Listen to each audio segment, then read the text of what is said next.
प्रिय छात्रों, ये ईशावास्योपनिषद चल रहा था अपना,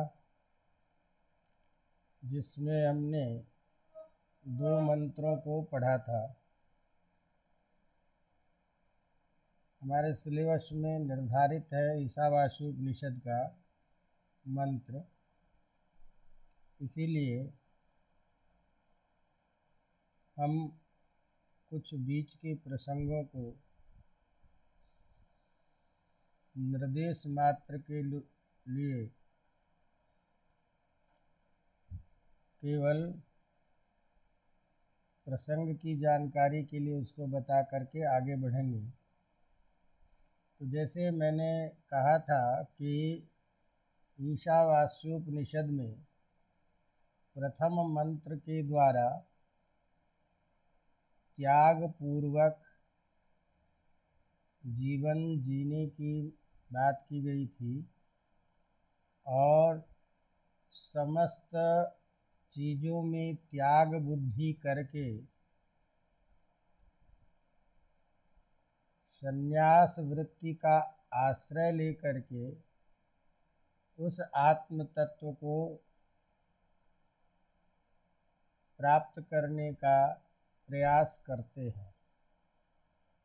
ऐसे आत्म तत्वज्ञानी जो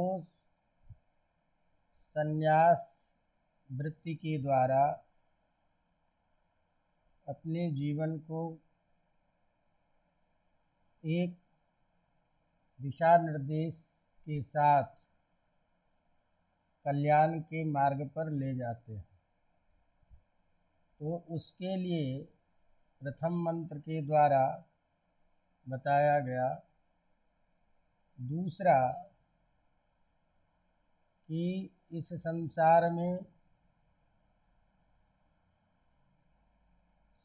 सभी चीज़ों में ईश्वर की सत्ता है, लेकिन उस आत्म तत्व का ज्ञान जिसको नहीं हुआ है या आत्म तत्व को समझने में जो असमर्थ है, जो जिसकी बुद्धि तीनों प्रकार की ऐषणाओं को त्याग करने में नहीं हो रही है, ऐसे असमर्थ व्यक्ति जो है उसे अपने जीवन में शास्त्र विहित कर्मों को करते हुए 100 वर्ष तक जीने की इच्छा करनी चाहिए।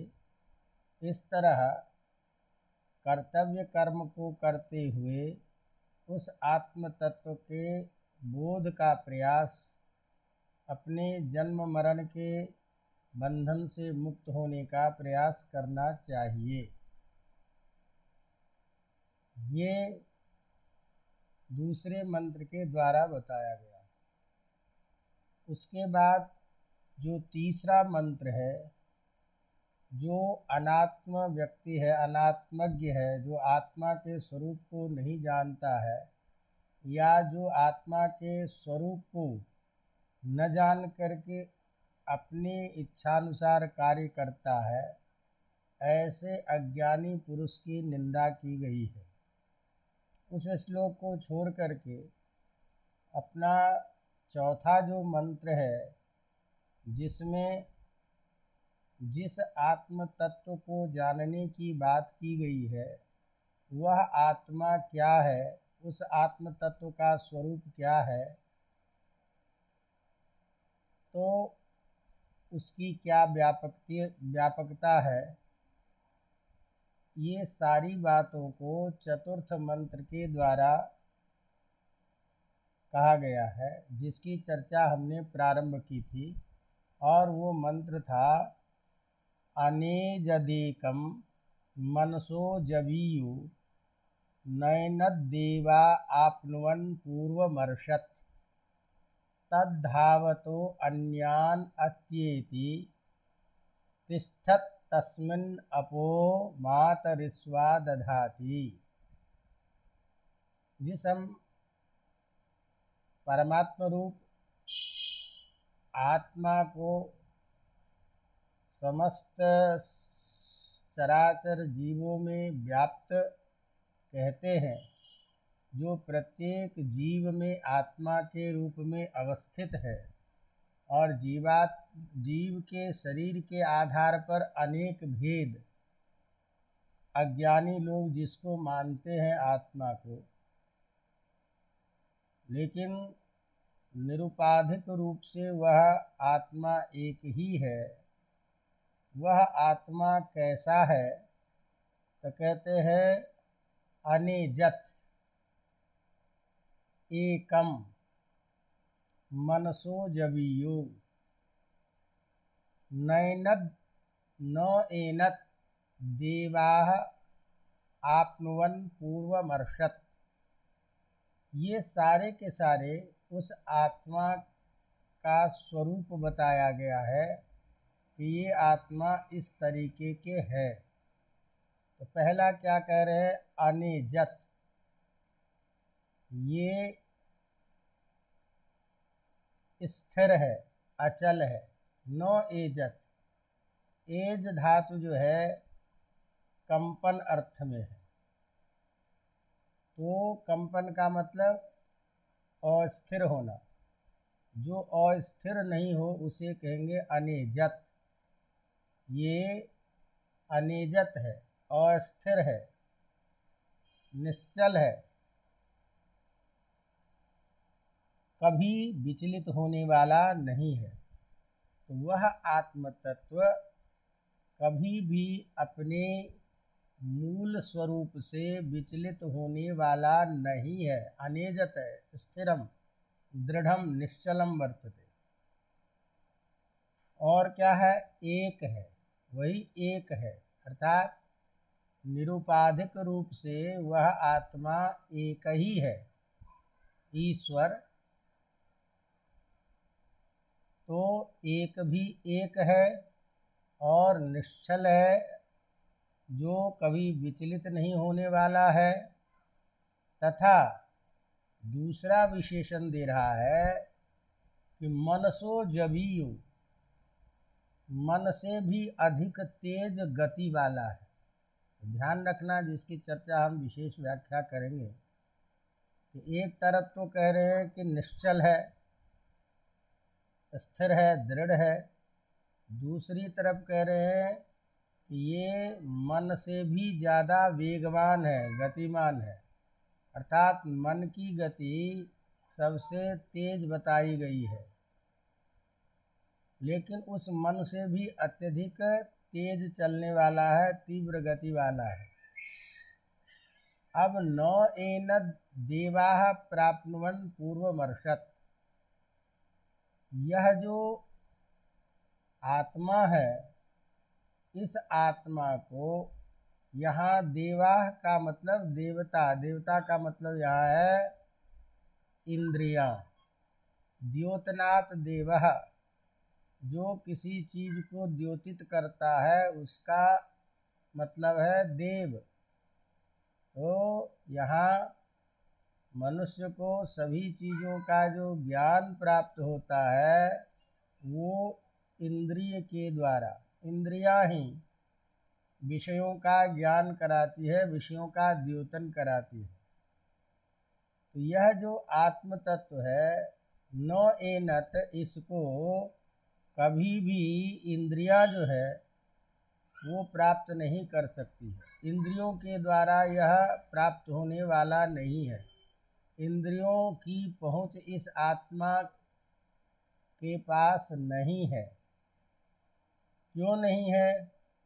क्योंकि पूर्वम अमर्षत, इस इंद्रिय के पूर्व सबसे पहले यह आगे गया हुआ विद्यमान रहता है। तो इस देवता इंद्रिय से बहुत पूर्व में गया हुआ यह आत्म तत्व है। अतः इंद्रियां इस बीच में इसको प्राप्त करने में असमर्थ है। इंद्रियों के द्वारा इस आत्म तत्व को नहीं जाना जा सकता, देखा जा सकता है। कैसे नहीं जाना जा सकता, इसकी प्रत्येक चीज़ की व्याख्या करेंगे, लेकिन इसके प्रत्येक शब्द को ध्यान रखिए विशेषण के रूप में अभी कि यह एक तरफ बिल्कुल स्थिर है, निश्चल है। दूसरी बात, यह एक ही है। तीसरी बात, ये मन से भी अधिक वेगवान है, गतिमान है। चौथी बात, इंद्रियों के द्वारा यह प्राप्त होने योग्य नहीं है, क्योंकि इंद्रिय से पूर्व ही आत्म तत्व प्राप्त हुआ, या इंद्रियां के पहले ही आत्म तत्व अपने स्वरूप को प्राप्त किया रहता है। अब नीचे कहते हैं कि वह तद्धावतो अन्यान अत्येति, वह जो स्थिर है आत्मा, वह धावतोपि, स्थित होने पर भी जितने भी दौड़ने वाले, चलने वाले, गतिशील हैं, उन सबको अतिक्रमण कर जाता है, उन सबको पार करने वाला है। और यह जो आत्मा जो सभी गतिशील पदार्थों को अतिक्रांत कर देता है, तिष्ठत तस्मिन्, उसके रहते ही, उसके अधिष्ठान में ही, उस आत्मा के रहते हुए ही, अर्थात उसी की सत्ता में ही समस्त जितने भी प्राणी हैं उसके प्रवृत्ति रूप कर्म का विभाग होता है। प्रवृत्ति रूप कर्म सभी करते हैं। तो उसमें अपहा मातरिस्वा दधाति, तो मातरिस्वा कहते हैं वायु को। तो अंतरिक्ष लोक में, सूर्य लोक में स्थित जो वह आत्मा, आत्म तत्व ब्रह्म, उसी के अधिष्ठान में ही सारे ये वायु आदि जो प्राण हैं, ये सभी अधिष्ठित रहते हैं, अपने कार्य करते हैं। अवगतम।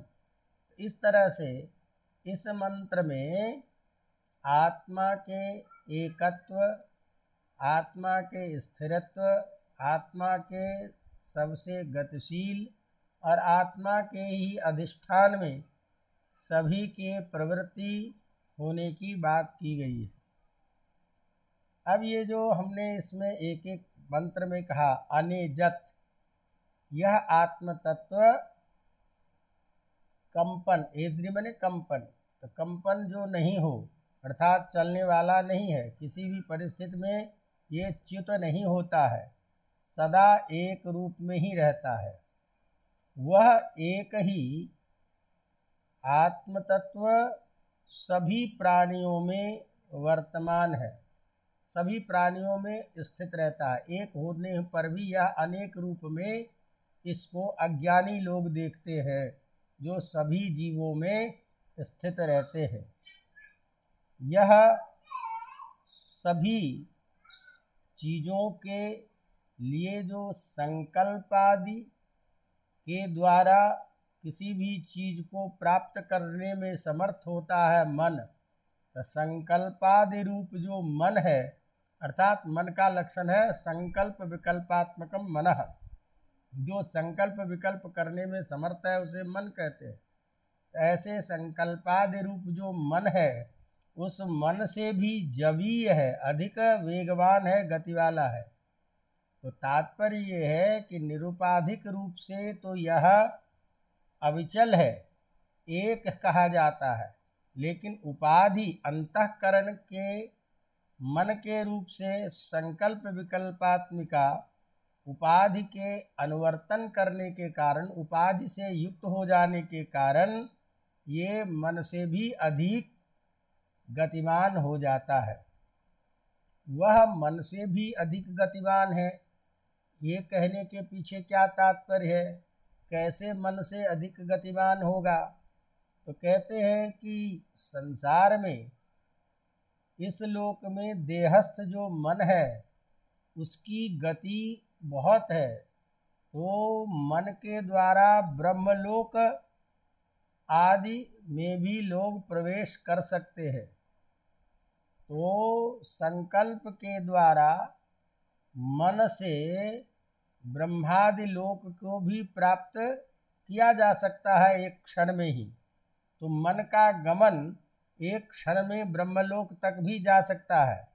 अतः मन का इस तरह से अधिक वेगवान होना लोक में प्रसिद्ध है, किंतु उस मन के बड़ी शीघ्रता से ब्रह्मलोक में पहुँचने पर भी आत्म तत्व जो है उसका पूर्व आभास तो वहाँ पहले से ही रहता है आत्म तत्व में।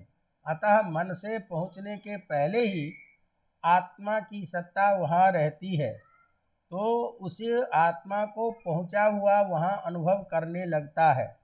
इसी कारण वह मन से अधिक तेज है, ये श्रुतियाँ भी कहती है। इस मन को देवता भी प्राप्त नहीं कर सकते, समझ नहीं सके। इसका तात्पर्य क्या? तो जैसा कि मैंने बताया कि देवता उसे कहते हैं जो विषयों का द्योतन करे, और विषयों का द्योतन करने के कारण चक्षुरादि इंद्रियां जो ही हैं वही यहाँ देव है, देव शब्द से कहे गए हैं, क्योंकि समस्त विषयों का द्योतन ज्ञान उसका बोध इंद्रिय के द्वारा ही होता है। तो ये जो मन है उन इंद्रियों में से मन अत्यधिक वेगवान है। अतः ये जो चक्षुरादि इंद्रियां हैं, इस इंद्रिय और आत्मा के बीच में मन का व्यापार आता है। तो इसीलिए इंद्रियां की पहुँच मन तक हो सकती है, लेकिन इंद्रिय की पहुँच आत्मा तक नहीं हो सकती। इसीलिए यह जो इंद्रिय रूप देवता है, इसके द्वारा उस आत्म तत्व तक नहीं पहुँचा जा सकता है। बीच में मन का व्यापार जो है वो अवरोधक है। इसीलिए कहते हैं कि इस इंद्रिय के द्वारा उस आत्मा को प्राप्त नहीं किया जा सकता है। इसीलिए इस इंद्रिय के द्वारा आत्म तत्व विषय का ज्ञान होना संभव नहीं है। इसीलिए कहा कि देवाः, ये जो देवता जो इंद्रिय है उससे इसको प्राप्त नहीं किया जा सकता है। वह जो सर्वव्यापी आत्म तत्व अपने निरुपाधिक रूप से संपूर्ण सांसारिक विषयों का ही अनुभव करता है, और उसी को अविवेकी जो व्यक्ति है उसको प्रत्येक शरीर में अलग अलग आत्मा का बोध करता है, जो अज्ञानी है। तो अज्ञानी लोग इस आत्मा को अलग अलग मानते हैं। वह आत्मा, जैसे मैंने कहा, धावतो अन्यान अत्येति, दौड़ते हुए अत्यंत गतिशील वाले जो व्यक्ति है उससे भी ये अधिक उत्सव को अतिक्रांत कर देता है। तो तात्पर्य ये निकला कि यह आत्मा स्वयं अविकारी होता हुआ भी उस सभी गतिशील पदार्थों को अतिक्रमण करता है। इसीलिए उन्हें अविकारी होता हुआ नित्य चैतन्य रूप जो आत्म तत्व, उसके वर्तमान रहते हुए ही मातरी अर्थात अंतरिक्ष लोक में संचार करने वाला, संचरण करने वाला जो मातरिस्वा वायु है, जो समस्त प्राणों का पोषक है, क्रिया स्वरूप है, जिसके अधीन ये सारी शरीर और इंद्रियां काम करती हैं, जिसमें प्राण में ही सब कुछ ओतप्रोत है, वो जो समस्त सृष्टि का जगत का विधाता है, ऐसा जो मातरिस्वा अप अर्थात प्राणी, तो प्राणियों के चेष्टा रूप कर्म और अग्नि, सूर्य, मेघ आदि जितने भी चीज़ें हैं जिसमें जलन, दाह, प्रकाशन, वर्षा आदि की समस्त क्रियाएं होती है, वो सभी चीज़ें इसी आत्म तत्व के अधिष्ठान में होती है। अतः यह आत्मा के अधिष्ठान में रहने पर ही सूर्य, चंद्र, मेघ आदि क्रियाशील होते हैं, समस्त प्राणी क्रियाशील होते हैं। इसी में प्राणवायु का अधिष्ठान रहता है। तो इस तरह से सबका अधिष्ठान रूप में यह आत्म तत्व कहा गया। अवगतम। अब इस आत्म स्वरूप को बताने के बाद वह जो सर्वव्यापक आत्म तत्व वेत्ता होता है, जो इस प्रकार के आत्म तत्व स्वरूप को जान लेता है, ऐसे जानने वाले जो आत्मज्ञ हैं, आत्म तत्व के ज्ञाता व्यक्ति है, वो आत्मा के इस व्यापक रूप को जान करके सभी में उसी परमात्म तत्व का दर्शन करते हैं। इसीलिए वो अभेददर्शी हो जाते हैं, किसी में भी आत्मा में भेद नहीं करते, वह एक ही आत्मा है। इस तरह जो अभेददर्शी आत्म तत्वज्ञ व्यक्ति हैं, उसका क्या स्वरूप है, उसकी क्या स्थिति है, ये आगे आपके छठे मंत्र में कह रहे हैं। अवगतम। तो अभी तो हमने चतुर्थ मंत्र में आत्म तत्व के स्वरूप के बारे में समझा। अब इस आत्म तत्व को जानने वाला जो व्यक्ति है, जो सभी में एकत्व का दर्शन करता है, अभेददर्शी है, उस व्यक्ति की स्थिति कैसी होती है उसका वर्णन करने जा रहे हैं। उसको कह रहे हैं, यस्तु सर्वाणि भूतान्यात्मन्येवानुपश्यति सर्वभूतेषु चात्मानं ततो न विजुगुप्सते। यस्तु सर्वाणि भूतानि आत्मन्येवानुपश्यति सर्वभूतेषु चात्मानं ततो न विजुगुप्सति। अर्थात जो साधक सभी प्राणियों में, सभी भूतों में उसी आत्म तत्व को देखता है और समस्त भूतों में भी स्वयं के ही आत्मा को देखता है, तो ऐसे जो सर्वात्म रूप से दर्शन करने वाला जो व्यक्ति होगा, वो किसी से भी घृणा नहीं करता है, क्योंकि वो समझता है कि वही एक आत्म तत्व है जो सभी प्राणियों में स्थित है। तो जो सर्वाणि भूतानि आत्मन्येवानुपश्यति, सभी आत्म भूतों में रहने वाले प्राणी को अपने आत्म रूप में जानता है और अपने ही आत्म स्वरूप को सभी प्राणियों के रूप में यदि प्राणियों में स्थित आत्म तत्व के बारे में देखता है, तो फिर ऐसा व्यक्ति किसी एक दूसरे से घृणा नहीं करता है।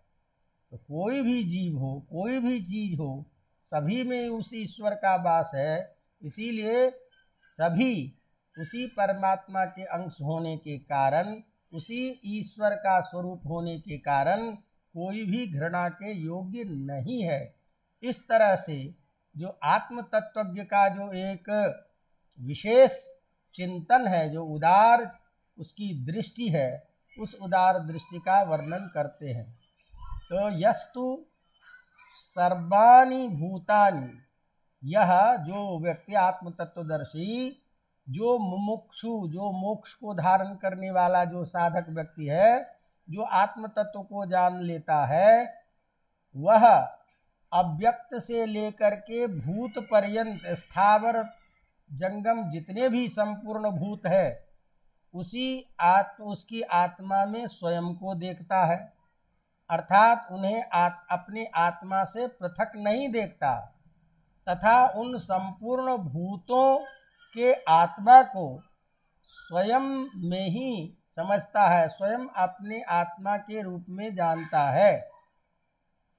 जिस प्रकार मैं इस देह के कार्यभूत और कारण इंद्रिय, आत्मा और इसकी समस्त प्रतीति का साक्षी ज्ञान करने वाला चेतयिता निर्गुण मैं ब्रह्म हूँ, उसी प्रकार अपने इसी रूप से अव्यक्त से लेकर के स्थावर पर्यंत समस्त भूतों में वही आत्मा के रूप में मैं रह रहा हूँ।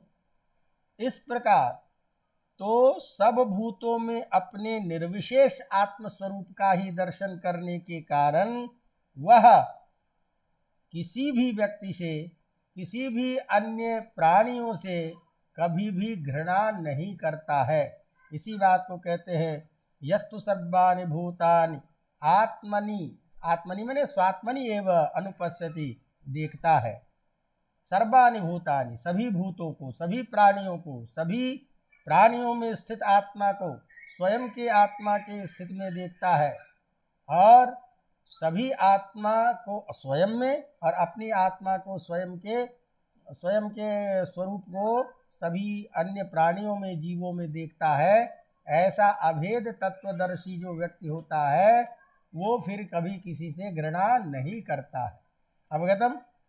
इसी बात को और भी व्यापक रूप से स्पष्ट करते हुए 7वें मंत्र में कह रहे हैं, अर्थात जो आत्म तत्वज्ञ व्यक्ति होते हैं, अभेददर्शी होते हैं, उसके स्वरूप को और विस्तार पूर्वक कह रहे हैं 7वें मंत्र में। यस्मिन् सर्वाणि भूतानि आत्मैव अभूत विजानतः तत्र को मोहः कः शोकः एकत्वम् अनुपश्यत। जो व्यक्ति इस प्रकार, पहले अभी जो हमने बताया कि सभी जीवों में स्वयं को और अपने में सभी जीवों को, अर्थात अपने आत्मरूप में सभी प्राणियों की आत्मा को और सभी प्राणियों की आत्मा में स्वयं के आत्मरूप को जो देखता है, ऐसे वह आत्म तत्वज्ञ व्यक्ति जिस समय ज्ञानी पुरुष के लिए सब भूत स्वयं की आत्मा हो जाता है, उस समय में ऐसे एकत्व को देखता हुआ, एक ही भूत होकर के सभी चीज़ों को देखने वाला जो विद्वान है, वह फिर कभी उसके लिए कोई शोक या मोह उत्पन्न नहीं होता है। कहा, उसका कोई प्रश्न ही नहीं है। तत्र कह मोह का शोक। तात्पर्य क्या है, क्यों शोक मोह नहीं है, मोह नहीं होगा? तो तात्पर्य है कि सर्वव्यापक, सब में स्थित, सबका अधिष्ठान रूप आत्म स्वरूप में परमार्थ तत्व को जो जानने वाला पुरुष है, उसकी दृष्टि में वे ही सब भूत पदार्थ आत्म स्वरूप के दर्शन से आत्मरूप स्वयं के रूप में हो जाने के कारण उसमें, उस आत्मा में शोक और मोह नहीं रह पाता। शोक और मोह तो कामना और कर्म के बीज को न जानने वाले जो व्यक्ति होते हैं, वो शोक और मोह करते हैं। जिसका मन आकाश की तरह विशुद्ध हो गया है, जो एकत्व रूप में जो देखता है, उन सब को कभी शोक और मोह नहीं होता। इस प्रकार इस मंत्र में आत्म तत्वदर्शी जो है व्यक्ति, जो सब में एकत्व का बोध करते हैं, चूँकि अविद्या से ग्रसित व्यक्ति जो होता है, उसी को शोक मोह होता है कि ये मेरा है, ये खत्म हो गया, ये उसका है। इस प्रकार भेद बुद्धि वाले अज्ञानी व्यक्ति जो होता है, जो विषय वासनाओं में लिप्त होकर के स्वयं को अधिष्ठान के रूप में जानता है, वही शोक मोह करता है। जो विशुद्ध रूप में सर्वत्र आत्म तत्व को समझ लेता है, उस व्यक्ति के लिए कभी शोक और मोह की स्थिति नहीं होती है। इस प्रकार इस मंत्र में आत्म तत्वदर्शी जो अभेद बुद्धि वाले साधक मुमुक्षु लोग हैं, उसके अविद्या के कार्य स्वरूप शोक और मोह की अपेक्षा रूप से असंभवता दिखा करके कारण सहित संसार का अत्यंत उच्छेद हो जाना ही इस मंत्र में बताया गया है। अर्थात उसका समस्त सांसारिक चीज़ों से जब वो उच्छेद हो जाता है उसका स्वरूप, तो ऐसी स्थिति में अविद्याजन्य जो शोक मोह है वह शोक मोह उसे नहीं घेरता है इत्यर्थ। अब इस तरह से यह आत्म तत्वदर्शी का स्वरूप बता करके बीच में कुछ मंत्रों के द्वारा हमें उस आत्म तत्व दर्शन करने के लिए क्या करना चाहिए, कैसे जीवन को जीना चाहिए, इन सारी चीज़ों को बता करके सत्य के मार्ग पर चलने की बात की गई है। और सत्य के मार्ग पर चलने वाला व्यक्ति जो होता है उस परमात्म रूप तत्व, सत्व रूप तत्व का जो सत्यम ज्ञानम अनंत रूप के रूप में ब्रह्म है, आत्म तत्व है, उनको वो प्राप्त कर लेता है। तो ऐसी स्थिति में वह सत्य का स्वरूप हमें दर्शन हो, जैसे कि मैंने कहा उसी सत्य रूप आत्मा के अधीन सूर्य चंद्र इत्यादि समस्त क्रियाशील होते हैं। तो उस सत्य तत्व को हम कैसे प्राप्त करें, इसकी प्रार्थना करते हुए अगले 15वें मंत्र में चर्चा कर रहे हैं। तो जो विहित कर्म को करते हुए व्यक्ति किस मार्ग से अमृतत्व को प्राप्त करता है, ये जब आशंका किसी के मन में होती है तो विहित कर्म को करते हुए व्यक्ति के किस मार्ग पर चलने से अमृतत्व की प्राप्ति होगी, इस आशंका के निवारण में सत्य रूप का आश्रयन ही उस अमृतत्व प्राप्ति का मार्ग है, यह बतलाया गया है। वह जो सत्य ही है वही सत्य आदित्य है, जो आदित्य मंडल में पुरुष है, तथा जो पुरुष दक्षिण नेत्र में है वे दोनों ही सत्य है। अर्थात ध्यान रखना कि दक्षिण और उत्तर नेत्र के द्वारा दो चीज़ों का विधान किया जाता है। तो दक्षिण नेत्र जो है जिसमें कर्म का आबंधन रहता है, और उत्तर नेत्र जो है वो आत्म तत्वज्ञ के सीधे साक्षात स्वरूप का बोधक होता है। अतः दक्षिण के तरफ प्रवृत्त होने वाला जो व्यक्ति है वो जन्म मरण के चक्कर में कर्म बंधन में फंसा रहता है। तो ये दोनों दो रास्ते हैं। तो कहते हैं आदित्य मंडल जो वह सत्य है वह सत्य ही आदित्य है, जो आदित्य मंडल में पुरुष है तथा जो पुरुष दक्षिण नेत्र में है वो दोनों ही नित्य है। जो उस ब्रह्म की उपासना करने वाला और शास्त्रोक्त कर्म करने वाला व्यक्ति है वह अंतकाल तक इस संसार में उपस्थित रह करके भी इस आदित्य मंडलस्थ जो आत्मा है उस आत्मा से हिरण्यमयेन पात्रेण इस मंत्र के द्वारा उस आत्म प्राप्ति की याचना इस 15वें मंत्र में कर रहे हैं। उस मंत्र को कह रहे हिरण्यमयेन पात्रेण सत्यस्यापि हितं मुखं तत्वं पूषन् अपावृणु सत्य धर्माय दृष्टये। पहले हम इसकी जो वास्तविकता है उसको चर्चा करते हैं, फिर लोक व्यवहार के द्वारा इसकी कुछ चर्चा करेंगे। तो कहते हैं हिरण्यमयेन पात्रेण सत्यस्यापि हितं मुखम। हिरण्यमय कहते हैं जो अत्यंत स्वर्ण सी चमक वाला होता है। तो हिरण्यमय पात्र, जैसे लोक में जो आकृष्ट, जैसे सोना आकर्षण का केंद्र होता है, आकृष्ट करता है, तो इसी तरह से ये धनादि जो संसार के विषय वस्तु हैं वह हमेशा आकर्षित करता है, और इस आकर्षण के में जो व्यक्ति रहेगा वह फिर आत्म तत्व के यथार्थ स्वरूप को नहीं जान पाएगा। इसीलिए यदि आत्म तत्व को जानना है तो वह जो विषय वासना रूपी जो हिरण्यमय पात्र है जिससे ढका हुआ है आत्म तत्व का स्वरूप,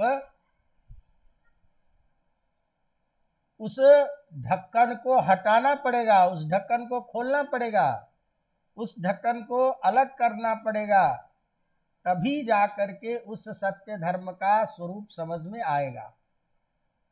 ये एक सामान्य बातें हमने कही, लेकिन यहाँ जो मंत्र के दृष्टि से जो स्वरूप है, तो जैसे हमने बताया कि जो आदित्य मंडल है उसी में विद्यमान वह पुरुष, सत्य रूप पुरुष ब्रह्म आत्म तत्व, जो आदित्य मंडलस्थ जो ब्रह्म का मुख है, आदित्य मंडल में रहने वाला वह जो सत्य स्वरूप जो ब्रह्म, उसका मुख उस हिरण्यमय सूर्य के जो हिरण्यमय तेज है, प्रकाश है, उससे ढका हुआ है। आदित्य लोक में रहने वाला वह पुरुष उस तेजोमय आदित्य मंडलस्थ जो तेज है उस तेज से ढका हुआ है। इसीलिए उस तेजो मंडल जो पूषण देवता है, उस पूषण देवता के लिए प्रार्थना करते हैं कि हे पूषण देवता, सत्य धर्माय दृष्टये, सत्य धर्म को जानने के लिए, उस सत्य स्वरूप को जानने के लिए क्या करे, तत्वम पूषण अपावृणु, वह जो हिरण्यमय पात्र है जिसके कारण आदित्य मंडलस्थ उस सत्य तत्व को हम नहीं देख पा रहे हैं, उस आवरण को आप हटा दीजिए। ये प्रार्थना करते हुए कह रहे हैं कि तत्त्वम पूषण, हे पूषण, तत् वह जो हिरण्यमय जो पात्र है जिससे सत्यस्य मुखम पीतम, जिससे उस सत्य रूपी ब्रह्म का मुख ढका हुआ है, हे पूषण तत् अपावृणु, आप उस ढक्कन को खोल दीजिए, ढक्कन को हटा दीजिए। क्यों हटा दीजिए? सत्य धर्माय दृष्टये, सत्य धर्म के दर्शन के लिए, ताकि मैं उस सत्य ब्रह्म का दर्शन कर सकूं। तो आदित्य मंडलस्थ ब्रह्म का मुख हिरण्यमय ज्योतिर्मय पात्र से ढका हुआ है। हे पूषण, मुझ सत्य धर्मा को अर्थात सत्य मार्ग पर चलने वाले मुझे उस आत्मा की उपलब्धि कराने के लिए उसके ऊपर जो हिरण्यमय पात्र है आपका, उस पात्र को हटा दीजिए। तात्पर्य है कि जो स्वर्ण जैसा होता है उसे हिरण्यमय कहते हैं, अर्थात ज्योतिर्मय है। उसे उस ढकने रूप पात्र से ही आदित्य मंडल में स्थित जो सत्य है, अर्थात सत्य का जो मुखद्वार छिपा हुआ है, हे पूषण देवता, सत्य की उपासना करने के कारण जिसका सत्य ही धर्म है, सत्य के मार्ग पर चलने वाला है, ऐसा मैं सत्य धर्मा, ऐसे मेरे लिए सत्य धर्म की दृष्टि के लिए, सत्य धर्म को जानने के लिए मेरे लिए उस सत्य स्वरूप के मुख के ऊपर से उस हिरण्यमय पात्र को आप हटा दें। इस प्रकार इस 15वें मंत्र में उस सत्य मार्ग पर चलने के लिए जो सत्य स्वरूप का दर्शन है, उस दर्शन के लिए पूषण देवता से प्रार्थना की जा रही है। अवगतम। अब अपना इस ईशावास्योपनिषद का अंतिम जो पाठ्यक्रम का मंत्र है, जो 18वां मंत्र है, उसको कह रहे हैं। पुनः उस सत्यलोक में जाने हेतु जो मार्ग है, उस मार्ग की याचना करते हुए 18वें मंत्र में कह रहे हैं, ध्यान रखना कि सूर्य मंडल जो है वो अग्नि का वाचक है, अग्नि का केंद्र है, अग्नि का निवास सूर्य मंडल में। इसीलिए जिसके कारण वह हिरण्यमय तेज है, उस देवता अग्नि देवता के लिए प्रार्थना कर रहे हैं इस मंत्र में। हे अग्ने, अग्ने नय सुपथा राये अस्मान विश्वानि देव वयुनानि विद्वान युयोध्यस्म जुहुराणम एनो भूयिष्ठाम ते नम उक्तिम विधेम। अग्ने नय सुपथाराये अस्मान विश्वानि देव वयुनानि विद्वान युयोध्यस्म जुहुराणाम एनो भूयिष्ठाम ते नमः उक्तिम विधेम। एनह, एनह कहते हैं पाप को, मेरे उस पाप को हटा दीजिए। मेरे में जो ऐसा कर्म विहित जन्य जो पाप है, जिसके कारण मैं सत्य मार्ग को नहीं जान पाता, देख पाता, उस चीज को आप हटा दीजिए। हे अग्नि, हे अग्नि देवता, नय, आप हमें ले चलिए। नय, ले चलिए। कैसे ले चलिए? सुपथा, उस सुंदर मार्ग से। सु मने सुंदर, पथ मने रास्ता। आप हमें उस सुंदर मार्ग से ले चलिए, हमारे कर्म फल के भोग के लिए उस सुंदर मार्ग से ले चलिए। क्यों? क्यों आप ही जो है, हे देव, हे अग्निदेव, वयुनानि विद्वान, आप ही सभी कर्म को जानने वाले, समस्त ज्ञान और कर्म के ज्ञाता, कौन कैसा कर्म करता है, किसका क्या परिणाम होना है, इस सबके कर्म फल को जानने वाले आप हो। इसीलिए युयोध्य स्नान, युयोध्यस्म अस्मत् जुहुराना, हमारे द्वारा जो किए गए पाप है, उस पाप को आप नष्ट कर दीजिए। मैं आपकी और कोई सेवा नहीं कर सकता, केवल क्या कर सकते हैं? नम उक्तिम विधेम, मैं आपको बार बार नमस्कार करता हूँ, आपसे मेरी प्रार्थना है। हे अग्निदेव, आप मेरे अंदर में ऐसे जो अशुभ कर्म हैं, जिसके कारण हम उस सत्य मार्ग तक नहीं पहुँच रहे हैं, उस अशुभ कर्मों को आप नष्ट कर दीजिए और मुझे सही रास्ते से उस सत्य धर्म तक ले चलिए। तात्पर्य है कि हे अग्नि, मुझे सुपथ अर्थात सुंदर मार्ग से ले चल। यहाँ सुपथा का मतलब है, जैसे मैंने बताया, कि दक्षिण मार्ग से हटा करके और उत्तर मार्ग की तरफ ले जाने के लिए। तो दक्षिण मार्ग की निवृत्ति जो है, उसको बताने के लिए यहाँ सुपथा कहा। अर्थात दक्षिण मार्ग से जाने वाला जो व्यक्ति है, तो गरुड़ पुराण इत्यादि में जब हम पढ़ते हैं, तो जन्म मरण का जो चक्र वाला होता है, उसे दक्षिण मार्ग से ले जाया जाता है। तो उस आवागमन रूप जो दक्षिण मार्ग है, उससे मैं ऊब चुका हूँ। जन्म मरण के चक्र से मैं परिश्रांत हो चुका हूँ। अतः शुभ कर्म फल विशिष्ट जितने भी हैं, उन संपूर्ण कर्म को, कर्म फलों को आप जानने वाले हैं। हे देव, तू राय, राय मैंने धन के लिए, तो धन क्या है? अर्थात ऐसा शुभ कर्म जिसका प्रतिफल सत्य धर्म का ज्ञान है, सत्य स्वरूप को, ब्रह्म को प्राप्त करने का फल है। उस फल के लिए, उस जीवन के लिए, ऐसे जो बार बार आने जाने वाला जो कर्म फल है, उससे हटा करके आप हमें उस नित्य मार्ग पर ले चलिए, तथा आप हमारे कुटिल अर्थात जो वंचनात्मक जितने भी कार्य हैं, उस कार्य को नष्ट कर दीजिए, जिससे हम विशुद्ध हो करके उस आत्म तत्व को प्राप्त कर सके। किंतु इस समय हम आपकी और कोई परिचर्चा नहीं कर सकते, केवल अपनी श्रद्धा और नमस्कार से हम आपकी स्तुति करते हैं अतः हे अग्निदेव आप मुझे इस मार्ग पर ले चले, सत्य मार्ग से, सुंदर मार्ग से उस परम तत्व का साक्षात्कार कराए।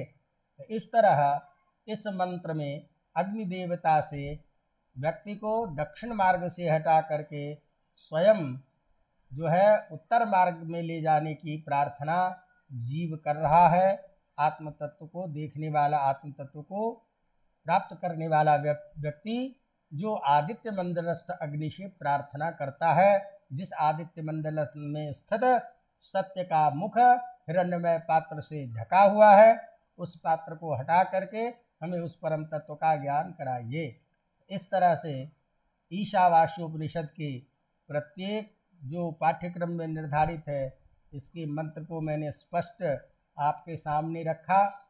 अब चूँकि इसकी संस्कृत में यदि हम अभी व्याख्या करते तो आपको विषय वस्तु समझने में कठिनाई होती, इसीलिए एक एक पद को हिंदी में आपको समझाया। और प्रत्येक जो मंत्र है इसका भावार्थ आप पहले हिंदी में अपने मन में बिठाइए, बाकी इसको व्याख्या के लिए संस्कृत में हम कुछ जब अभ्यास करेंगे तो अपने आप भी स्वतः संस्कृत में हम उस चीज़ को लिख सकते हैं। अतः संस्कृत में लिखने के लिए पूरे पहले विषय वस्तु का ज्ञान आवश्यक है, क्योंकि उपनिषद वाला मामला है।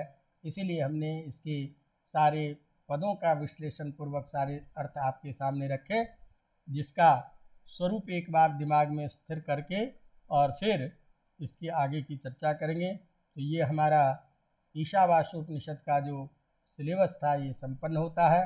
हम इसी तरह से अब आगे अन्य जो है गीता का द्वितीय अध्याय के कुछ श्लोक उसको लेंगे, फिर आगे के क्रम को इसी तरह से चलेंगे। तो आप लोग इसी तरह से तैयारी करते रहिए, देखते रहिए और अपनी प्रतिक्रिया देते रहिए।